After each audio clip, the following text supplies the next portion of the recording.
사진 한 장만 제가 띄워드리겠습니다. 이 빵이 무슨 빵일까요? 네, 공갈빵이라고 별명이 붙은 빵인데요. 겉에서 볼 때는 안이 충실해 보이는 빵입니다. 근데 실은 어떻게 되나요? 다음 사진을 보시면 속이 텅 비고 겉만 부풀게 구운 중국식 빵을 낮잡아서 부르는 이제 호칭이라고 해요. 명칭 공갈빵. 겉바속단이라는 표현을 쓰더라고요. 겉은 바삭한데 속은 달콤한 단. 맛은 있지만 빵이 가득 차 있지 않기 때문에 양이 부족한 빵입니다. 그래서 개수대로 사면 모자라요. 인생에서도 이와 같은 일을 경험할 때가 종종 있죠. 저와 여러분이. 근데 신앙생활에서 만약 겉보기에는 화려한 것 같고 겉보기에는 괜찮은 것 같은데 정작 속은 비어 있다면 어떨까요?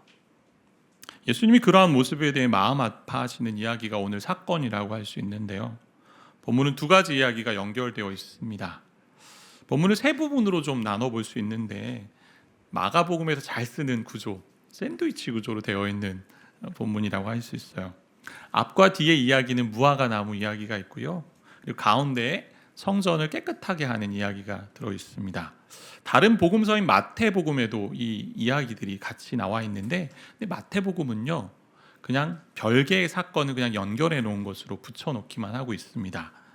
그런데 마가복음은 성전을 깨끗하게 하는 이 성전 정화 사건이라고 하는데 이 성전을 깨끗하게 하는 이야기를 무화과나무 이야기 사이에 배치해 놓고 있다라는 거예요.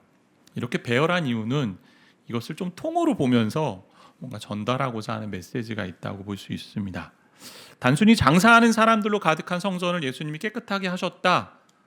그 메시지를 전하고 싶은 것은 아니에요. 본문은 앞서 이야기한 것처럼 마가복음이 잘 쓰는 샌드위치 구조로 되어 있기 때문에 이 속재료인 성전 이야기와 이 무화과나무 이야기가 어떻게 연결되어 있는가 이것들을 좀 생각하면서 말씀을 좀 같이 나눠보면 좋을 것 같습니다. 예수님이 베다니에서 나와가지고 예루살렘으로 가시는 길에 무화과나무를 하나 보셨습니다. 이동 중에 시장하셨던 것 같아요. 배가 고프셨다고 되어 있는데 그때 멀리서 보니까 잎이 있어요. 무화과나무에. 세번역에는 잎이 무성하다라고 되어 있는데 잎이 무성한 무화과나무가 있었습니다. 그래서 무엇인가 먹을 것이 있을까 해서 그 앞에 갔는데요. 아무것도 없었어요. 예수님이 나무에게 말씀하십니다. 이제 사람이 영원토록 너에게서 열매를 따먹지 못할 거야. 예수님이 하신 말씀 중에 그리고 하신 기적 중에 이해하기 어려운 기적입니다. 그래서 해석자들은 어떻게 얘기하면 파괴적 기적이다 이런 표현을 쓰기도 하는데 그런데 다음날 아침에 제자들과 함께 이것을 지나가시는데 무화과 나무가 뿌리째 마른 것을 보게 됩니다. 예수님 말씀하셨으니 당연히 이 말씀대로 되었겠죠. 무화과 나무는요 이스라엘 지방에서 값싸고 대중적인 먹거리라고 할 수 있습니다. 우리도 종종 먹잖아요. 이 지역의 무화과 나무는 1년에 2번 정도 이제 열매를 맺는다고 해요. 무화과 이 열매가 열리기 전 이제 봄에 나뭇잎이 이제 나기 시작합니다. 그 가지에 이제 요깃거리로 꽤 괜찮은 이제 작은 혹이 생긴다라는 거요. 그림을 사진을 잠깐 보여주시면 아마 이런 혹일 것 같은데. 그럼 여행객들 혹은 나그네들이요 지나가면서 이 혹을 따먹곤 한다는 거죠. 나뭇잎을 내기 시작하는 무화과에 좋은 혹이 있으면 괜찮은 건데 그 혹이 없으면 뭔가 그 나무가 잘못됐다라고 볼 수 있는 거죠. 근데 헷갈리게 하는 구절이 있어요. 13절 하반절인데요. 11장 13절 하반절만 좀 보시면 자 잎사귀에 아무것도 없더라 가서 봤더니 왜요? 이는 무화과의 때가 아닙니다. 13절이 그렇게 되어 있거든요. 그러니까 무화과가 열릴 때가 아니었다라고 되어 있어요. 좀 이해가 안 되는 거죠. 아니 열릴 때가 아니니까 당연히 없는 거 아니야. 근데 하지만 앞서 본 것처럼 무화과는 대략 이제 3월 4월경 이 시점이 그때인데 이 시점에 설익은 혹은 그런 열매를 맺을 수 있었다라는 거. 완전한 수확기는 아직 아니지만 예수님이 이렇게 무화과 나무에 이야기하시는 이유는 겉은 멀쩡한데 전혀 열매가 없는 어떤 신앙의 모습, 삶의 모습, 경건의 모습을 지적하시는 말씀이라고 할 수 있습니다. 나무가 속병이 걸렸기 때문에 열매가 없는 것처럼 겉은 괜찮아 보이지만 속은 완전히 썩어 문드러진 그런 모습으로 인해 열매가 나타나지 않는다라고 지적하고 있는 겁니다. 이러한 모습을요 바로 당시 성전의 모습에서 찾아볼 수 있었다라는 거죠. 입만 무성한 무화과 나무와 같은 종교적인 모습에 대해서 비판하시는 게 오늘 성전 정화 사건의 이야기인데요. 무화과 나무가 마른 것처럼 너희들도 그렇게 말라버릴 수 있다. 너에게 심판이 예비되어 있다라고 말씀하시는 경고의 말씀입니다. 보통 무화과 나무는요, 포도원과 같이 포도원 또 무화과 나무, 이것은 이스라엘 백성을 상징하는 그런 용어였습니다. 예루살렘에 입성하신 후에 성전에 가보았더니요, 이런 광경들이 벌어졌어요. 매매하는 자들이 있고요, 돈 바꾸는 자들이 있었습니다. 이들이 있었던 곳은요, 이방인의 뜰이라고 하는 곳에 있었는데요, 이방인이 성전에 머물 수 있는 곳이었습니다. 보통 성전은 중심에 이제 성소가 있죠. 그 안에 이제 지성소가 있고, 그다음 조금 나오면 벽이 또 하나 있는데 거기가 이제 여인의 뜰이 있고, 그리고 또 나오면 벽이 있어요. 그걸 지나면 이방인의 뜰이 이제 외곽에 쭉 있었는데, 넓게 있었는데요, 합법적으로 이방인이 예배할 수 있는 곳이 이방인의 뜰이었습니다. 근데 여기서 벌어지는 광경이 좀 전에 이야기했던 것처럼 매매하고 그리고 돈을 바꾸고 뭐 이런 일이 막 벌어진 거죠. 시장터가 됐습니다. 성전에 제사를 드리러 오려면, 이스라엘 백성들이 오려면 희생 제사, 제물이 필요하잖아요. 제물을 가지고 왔어요. 양이나 염소, 뭐 때로는 가난한 자들은 비둘기와 같은 그런 짐승을 가지고 왔는데, 레위기에 보면 제사를 드릴 때 흠없는 제물을 드리라고 하거든요. 근데 멀리서 짐승을 데리고 오다 보면 오는 가운데 짐승이 다치거나 때로는 흠이 생길 수 있는 여지가 있었잖아요. 그러니까 제사를 드리러 오는 사람들을 위한 배려와 서비스 차원에서 시스템을 하나 만들었죠. 이방인의 뜰에서 우리 제사 제물을 팔자. 희생 제물인 소나 양, 또 비둘기를 팔았다라는 겁니다. 그리고 돈을 바꾸는 환전상이 있었는데요, 당시 유대인 남자는 성전세를 내야 했습니다. 유대인 남자라면 성전에 이제 들어가는 세금이라고 할 수 있는데, 성전세는요, 이제 하나님께 바친다고 해서 당시 유통되던 그런 화폐로 하지 않았어요. 지역 화폐, 로마 화폐나 뭐 다른 화폐가 아니라 유대 통화로만 가능했는데요, 유대 동전으로. 이유는 성전에서 유통되는 돈은요, 로마 황제의 얼굴이 들어간 동전이나 때로는 이방신의 그런 신의 그림이 들어간 것은 없어야 된다는 마음에서 그렇게 서로 바꾸게 했다는 거예요.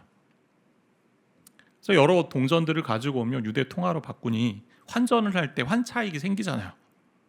근데 정확하게 환전하면 되는데 환전상들이 어떻게 쓸까요?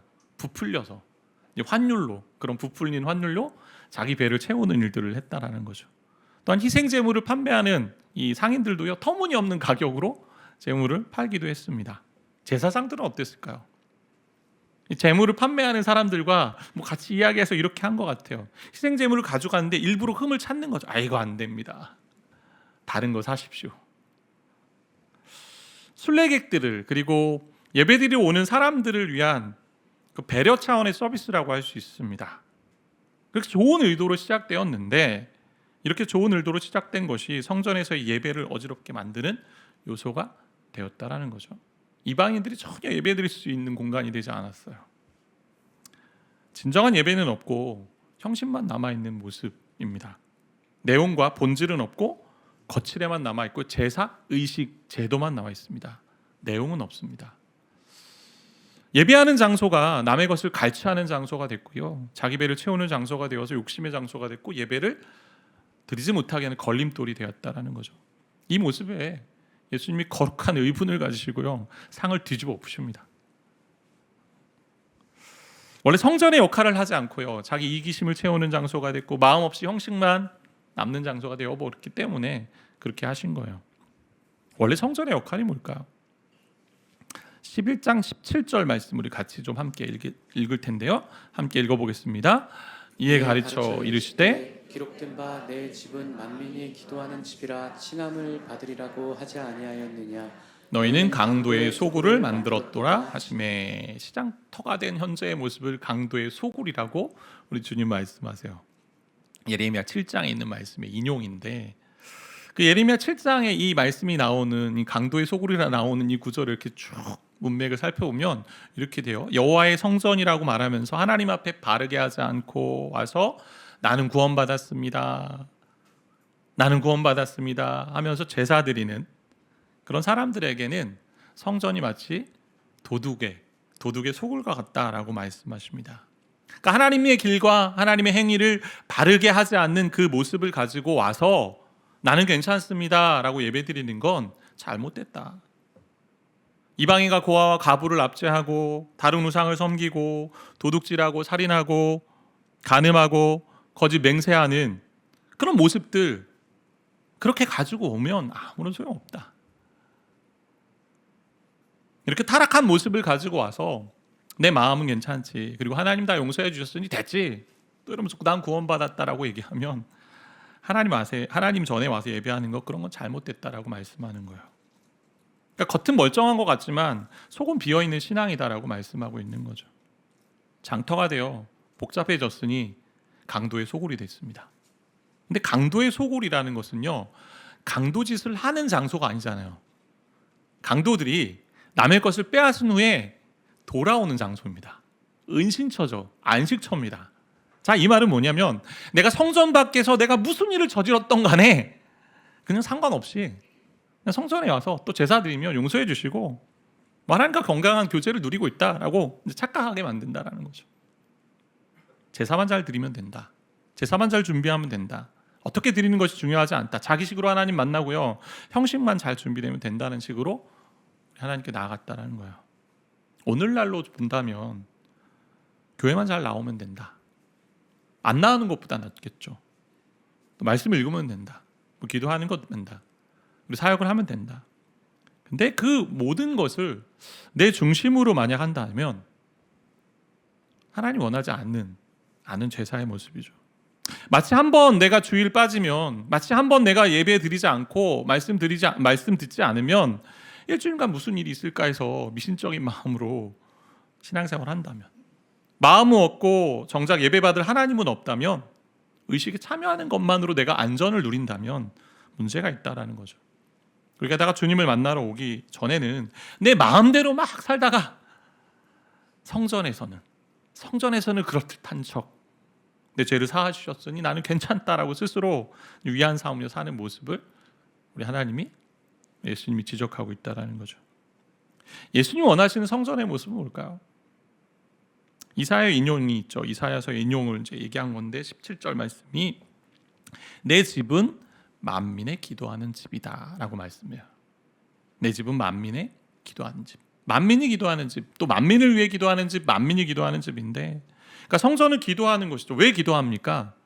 무엇을 들어달라고? 응답해달라고? 아니요. 기도의 1차적인 목적은요, 하나님 만나는 거잖아요. 영이신 하나님을 만나기 위해서 기도하고 간구하는 거, 예배하는 거죠. 하나님 만나기 위해. 그래서 제사를 드립니다. 제사를 드리는 목적은 이스라엘 백성들이 자기 죄를 고백하기 위해 나오는 제사거든요. 내 죄를 회개하고 거룩하신 하나님 앞에 나아가는 그 길, 그 모습이 예배, 기도죠. 제사의 핵심인 그 하나님을 만나는 것, 하나님과 교제하는 것은 없고요, 예수는 없고요, 제물만 있고 제사 의식만, 형식만 남아있는 이 종교에 대해서 지금 지적하고 비판하고 계시는 거예요. 이를 상징적으로 보여주는 것이 무화과 나무, 열매 맺지 못하는 무화과 나무예요. 하나님께 예배한다고 하지만 예배 말고 다른 것이 중요했습니다. 그래서 예수님이 그러한 성전을 심판하시면서 새로운 성전이, 이제 예수가 새로운 성전이 되잖아요. 그 성전이 자신을 통해 기도로 하나님께 예배하기를 원하신다라는 겁니다. 내 집은 만민이 기도하는 집이다. 마가복음에만 만민을 이렇게 넣어 놓았어요. 만민이. 그러니까 누구든지 하나님을 만나는 자리 초대하신다라는 거예요. 과거에 하나님의 구원에 배제된 사람들이 있었습니다. 의식적으로 정결하고 구약에 신체적으로 온전한 이스라엘 백성만 가능했던 예배였습니다. 제사 드릴 수 있었습니다. 그런데 이제는 이방인이나 또 혼혈이나 또 차생아나 외국인이나 거류민이 모두 다 가능하게 열려져 있다라고 말씀하고 있으신 거예요. 만민을 위해, 또 만민이 기도하는 장소, 예배하는 장소, 나와 만나는 장소가 됐다. 이것이 온전하게 성취된 것은요, 예수 그리스도가 십자가 죽음으로 말미암아 부활 때문에 일어났잖아요. 에베소서에 있는 말씀처럼 예수가 십자가로 우리 화평이 되셔서 둘로 하나를 만드십니다. 원수된 것 중간에 막힌 담을 하시고요, 그래서 이방인, 외국인, 나그네가 다 모두 하나가 되어 예배하게 하신다는 거죠. 누구든 여호와의 이름을 부르는 자, 예배하는 자를요, 주님이 만나 주신다라고 이야기하신 거예요. 그러면 하나님 원하시는 열매가 뭘까요? 우리 주님이 성전에 있는 열매를 기도로 받다면 왜 기도합니까? 나를 만나는 게 열매라는 거예요. 1차적인 열매는 하나님을 만나는 게 열매죠. 기도하며 예수를 만나는 것입니다. 그리고 만민이 만나야 되니 우리와 함께하지 않는 자들과 더불어 주님을 만나는 것이죠. 하나님 없는 기독교, 예수 없는 기독교 생각해 보셨습니까? 근데 오늘날 우리가 그러기 쉽다라는 거예요. 심지어 목회자들도 예수 없이, 하나님 없이 사역할 수 있다라는 겁니다. 예수 없는 신앙생활을 할 수 있습니다.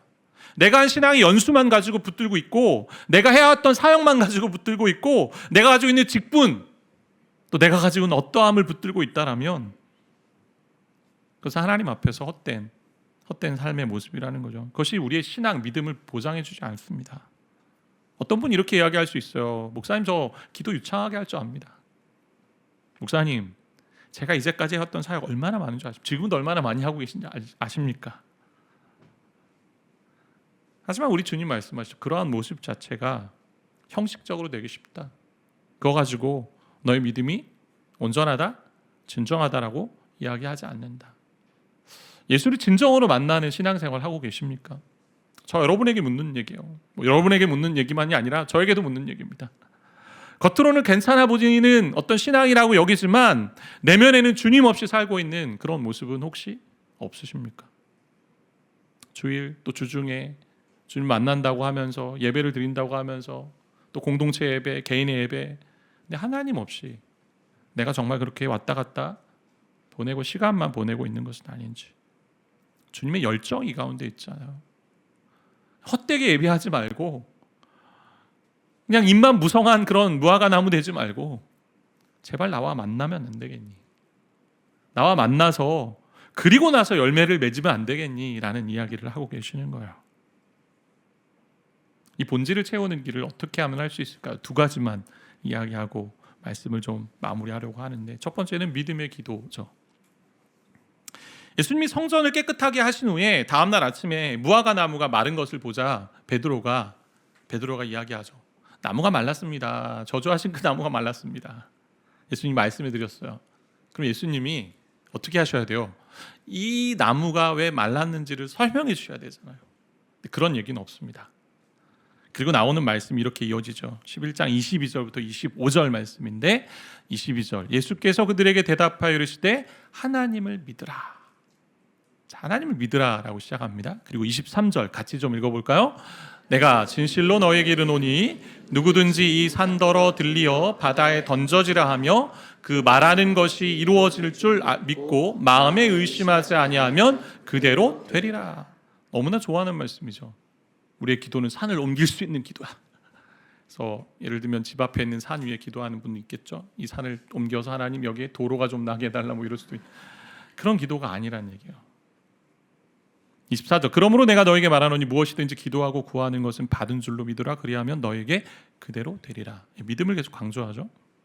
그리고 25절 서서 기도할 때에 아무에게나 혐의가 있거든 용서하라. 그리하여야 하늘에 계신 너희 아버지께서도 너희 허물을 사하여 주시리라. 여기 있는 주제를 간단하게 보면 세 가지 정도죠. 믿음이 나오고 기도가 나오고 용서가 나옵니다. 이런 말씀 왜 하실까요? 그러니까 본질과 핵심이 하나님을 믿고 그분께 기도하는 것이기 때문에.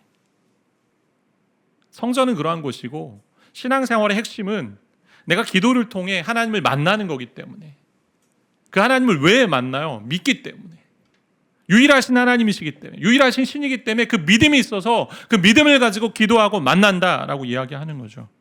이게 예배고 새 성전 되신 예수께 나아가는 길이다라고 말씀합니다. 저와 여러분이요 성령이 거하시는 전이 됐잖아요. 그럼 하나님을 믿는 가운데 기도함으로 만나야만 된다라고 말씀하고 계신 거예요. 그렇게 하나님을 만날 때, 예수를 만날 때, 그럴 때 열매가 맺어진다는 겁니다. 근데 우리는 자꾸 순서를 바꾸죠. 열매만을 위해 기도하죠. 주님을 만나야 되는데, 정말 하나님과 함께 해야 되는데, 하나님께 기도해야 되는데, 그렇게 될 때 자연적으로 하나님은 우리의 기도를 사용하셔서 들어주시고 열매를 주신다는 거예요. 예수를 만나는 것, 그분을 경험하는 것이 또 그분의 임재를 누리는 길이 기도라라고 말씀하고 계십니다.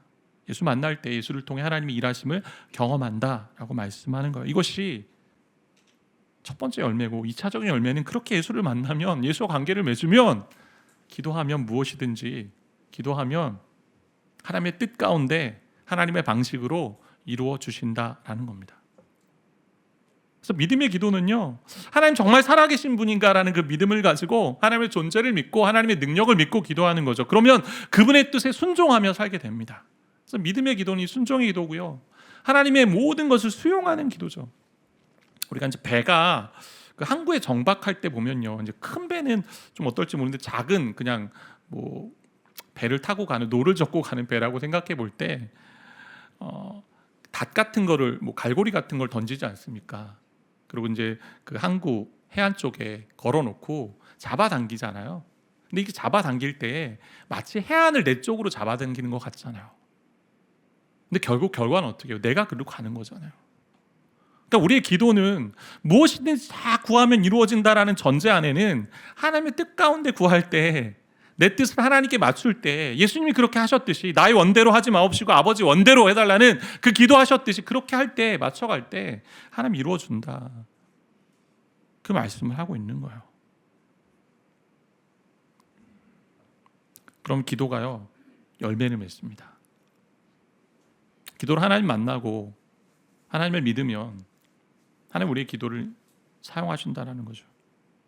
무엇보다 이 기도를 통해 하나님의 임재를 체험하게 되고 하나님과 함께함을 경험하게 되고, 진짜 하나님이 나와 함께 가시고 나를 인도하시고 또 내 가운데 계시구나, 그럼 하나님이 응답해 주시는 기쁨을 누리게 됩니다. 야, 하나님이 하셨구나. 최근에 이제 한 목사님과 대화를 하는 중에 이런 이야기를 하시더라고요. 그 목사님이 본인이 매일 기도할 때 이런 기도를 요즘 많이 하게 된대요. 처음에 이제 기도하는 기도에 이제 기도인데, 하나님 오늘도 제 기도에 귀 기울여 주셔서 너무 감사해요 라고 기도한대요. 이야기는 뭐냐면 기도 응답을 얘기하는 게, 응답에 대한 감사가 아니라 오늘도 내가, 하나님이 내 앞에 계시기에 내가 하는 이야기 다 듣고 계셔서 너무 감사합니다 라는 기도라는 거죠. 자, 여러분의 인생 어떻습니까? 남의 이야기 잘 귀담아 듣고 있습니까? 제가 이제 가족들과 이야기하다 보면 가끔 듣는 소리가 있어요. 또 눈 돌아간다, 또 눈 돌아간다. 다른 생각한다는 거죠. 딴 생각한다는 거죠. 그러니까 믿음의 기도는 하나님이 지금 살아계시고 지금 이 자리에서 나를 만나 주시는구나 라는, 그리고 내 이야기 듣고 계시는구나, 정말 교제하며 소통하는 기도라는 거예요. 때로는 주어 스스로가 틀릴 수도 있어요. 때로는 그냥 주여 주여 아버지 아버지만 반복할 수도 있어요. 너무 고통이 심해서 한숨만 쉬기도 합니다. 때로는 신음만 나오기도 합니다. 그런데 그때도 우리 주님께 기도하면 주님과 교제하고 주님을 만나게 되고 주님과 함께 하심을 경험하게 되고, 그리고 나면 그 기도에 대한 하나님의 일하심을 경험하는 열매를 경험하게 됩니다. 이미 예수와 교제함으로 열매를 누리게 되고요, 그리고 기도를 통해 하나님이 또 일하시는 열매를 맺게 됩니다. 가나안 농군학교라는 곳이 있습니다. 교장 선생님이셨던 김용기 장로님이 계셨는데요, 그분이 참 성실하게 열심히 사셨던 분으로 알려져 있어요. 그분의 일화가 있는데, 그 장로님은요, 지나간 돌들도 누워 있으면 세워놨대요. 왜냐하면 너희들도 게을르지 말아야 된다는 마음으로 부지런히 일해야 된다. 너무 성실하셨기 때문에. 근데 그분이 그렇게 신실하게 살았던 근거가 있었습니다. 이제 개인적으로 기도하는 장소에 가면 이렇게 쓰여 있다라는 거죠. 조국이여 안심하라. 조국이여 안심하라. 우리 나라를 생각한 거죠. 나라여 안심하라. 뭐 이런 얘기잖아요. 근데 그 뒤에 이어지는 구절이 있었어요. 조국이여 안심하라. 나라여 안심하라. 내가 기도하고 있다. 내가 기도하고 있다. 성실히 살면서도요, 내가 할 수 있는 일은 한계가 있다. 하나님 해주셔야 된다. 내가 기도함으로 하나님이 이 나라를 돌보시고 이 나라와 민족을 위해서 하나님 일하시고 그렇게 일하실 것을 믿는다라는 고백이잖아요. 하나님을 만나서 그분을 믿고 신뢰하고 기도할 때 하나님이 하나님의 뜻에 따라 열매를 맺어 주신다라는 것, 그것이 기도의 능력입니다. 그게 기도의 힘이에요. 자, 여러분은 성령이 거하시는 전이잖아요. 그 전을 무엇으로 채우겠습니까? 기도함으로 우리 주님을 만나야죠. 그리고 기도함으로 우리 주님을 만나고 나서 그 주님이 일하심을 경험해야죠. 미국에 MD 앤더슨이라는 이제 암센터가 있는데요. 여기에 종신 교수로 계시면서 서울에 오셔가지고 서울의대 석박사 이제 논문 지도를 하시는 그 김의신 박사님이란 분이 계세요. 이분이 했던 제가 이야기를 이제 강의를 좀 들었는데 오랜 기간 암에 관해서 연구하고 공부하신 의사이십니다. 나이도 이제 여든이 넘어가신 분이신데요. 되게 건강하세요. 서울의대 이제 합격해서 처음 공부할 때 장기려 박사님이 이런 이야기 하셨다라는 거죠. 장기려 박사님은 아마 많이 아시는 분들 계실 텐데 청빈한 삶을 살면서 어려운 사람들을 위해 의술을 베풀었던 아주 귀한 본이 되는 그런 선생님이셨는데요. 첫 시간 강의 때 이런 이야기 하셨대요. 여러분 병은 누가 고칩니까? 라고 이야기하면서 여러분 여기서 아무리 열심히 공부해도 그리고 공부를 잘해도 환자에게 도와줄 수 있는 것은 10%밖에 되지 않습니다. 그리고 10%는 약이 고칠 거고요. 나머지 80%는 하나님의 손에 달려 있습니다. 그때 이분이 믿음이 없었기 때문에 장기려 교수님은 크리스천이시니까 저렇게 얘기하는 거 맞지. 근데 그분이 이제 믿음을 갖고 몇십 년 환자를 만나고 또 연구하면서 얻은 결론이 그 말이 확실히 맞습니다. 저는 요즘 미리 기도를 하고 있는데 미리 기도 7월인데 9월 걸, 11월 걸, 12월 걸 아니면 내년 4월 거를 기도합니다. 시간이 될 때, 생각이 날 때마다. 기도할 때 하나님이 하시는 일을 역사하는 것을 경험하게 되니 그러니까 하나님 믿는다면 저 여러분 기도하는 자리로 가야죠. 그리고 기도하는 가운데 하나님 만나야 되고요. 무엇으로 만나겠습니까? 생각으로 만납니까? 기도하며 말씀 가운데 주님 만나는 거예요. 그럴 때 형식만 있는 삶에서 진정한 열매를 맺는 그리고 하나님과의 교제를 누리는 나아가 하나님 신뢰하여 하나님이 주시는 열매 맺는 인생이 되는 줄 믿습니다. 두 번째는 차별 없는 사랑인데 용서라고 할 수 있겠죠. 기도를 기도답게 만드는 것이 용서입니다. 그게 25절의 이야기예요. 기도가 막히는 길이 있는데요. 용서함이 없을 때에 오늘 말씀해 보면 만민이 기도하는 집이라고 표현하셨습니다. 이방인은 이방인의 뜰에만 머물러 있었어요. 거기서 예배드릴 수 있었어요. 아무리 예배를 드리고 해도 성소로 들어가지 못하고 이 안쪽으로 들어가지 못하고 여인의 뜰까지 가지 못하고 이방인의 뜰에서만. 이방인의 뜰에 있음에도 불구하고 신체적으로 흠이 있거나 도덕적으로 윤리적으로 완전하지 못한 사람들은요 이 안으로 들어올 수도 없었어요. 그것이 성전이었습니다. 그런데 우리 주님이 십자가 지심으로 십자가에서 몸을 찢으시고 피를 흘리심으로 성전의 휘장 위에서 아래로 찢어졌잖아요. 그래서 누구든지 이제 예수의 피를 힘입어 예수께로 들어갈 수 있도록 길을 열어 놓으시지 않았습니까? 그렇다면 저와 여러분도 만민이 기도하는 집을 만들어야죠. 만민이. 그게 하나님이 원하시는 열매입니다. 우리가 하나님과 교제할 뿐만 아니라 우리 주변에 있는 사람들이 나와 같이 교제할 수 있는 길을 만드는 것이 교회의 역할이고 성전된 우리의 역할입니다. 서로 이해하지 못하고 인정하지 못하는 차별이 있을 수 있잖아요. 저 사람은 예수님 믿지 않았으면 좋겠다. 이럴 수 있잖아요. 때론 혐의가 있어도 주께서 용서하신 것처럼 나를 용서하신 것처럼 그 사람을 용서하고 함께 주님을 만나는 자리로 이끌어가는 것, 그게 주님이 원하시는 열매예요. 다르게 표현하면 예수를 만나는데 하나님은 우리만 만나기를 원하지 않으세요. 차별 없이 우리 주변에 있는 모든 사람이 함께 만나기를 원하세요. 그래서 만민이 기도하는 집이에요. 너만 기도하는 집이 아니고 모든 사람, 구원받은 사람이 다 함께 기도하는 집을 원하십니다. 그래서 건강한 교회라면요 성장해야 됩니다. 어떤 분 그런 얘기하세요. 목사님 교회 이 정도면 되지 않습니까? 그럴 수 있잖아요. 우리 교회 이 정도만, 요만큼만 좀. 근데 건강한 교회면요 잘해야 돼요. 만민이 함께 기도하는 교회가 되어야 되잖아요. 함께 예배할 사람, 기도로 주님을 만날 사람을 기대하는 겁니다. 최근에 우리 예수가원의 성도들 중에 가족들 혹은 주변의 지인들 또 동네에서 만난 이웃을 전도해서 데리고 오시는 분이 계셔요. 어제도 그렇게 데리고 오셨더라고요. 여름 성경학교 하는데 하나님 보내주신 사람들이기 때문에 차별 없이 데리고 오는 거죠. 그래서 교회와 성도의 본질은요, 하나님 만나는 거예요.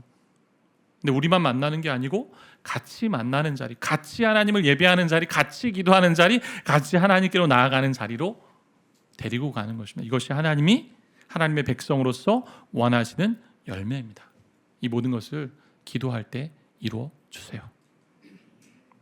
마지막 말씀 한 가지만 우리 같이 읽고 마무리하려고 하는데요. 같이 요한복음 15장 5절 말씀 같이 읽겠습니다.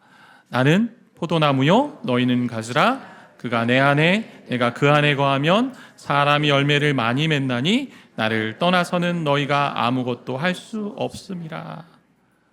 기도로 먼저 포도나무인 예수께 붙어야죠. 그리고 그 안에 하나님 앞에 기도할 때, 하나님 앞에 간구할 때 하나님 붙어있는 우리를 통해서 하나님의 열매를 맺어주신 줄 믿습니다. 그런 인생 살아가는 저 여러분 되기를 바라고 축복합니다.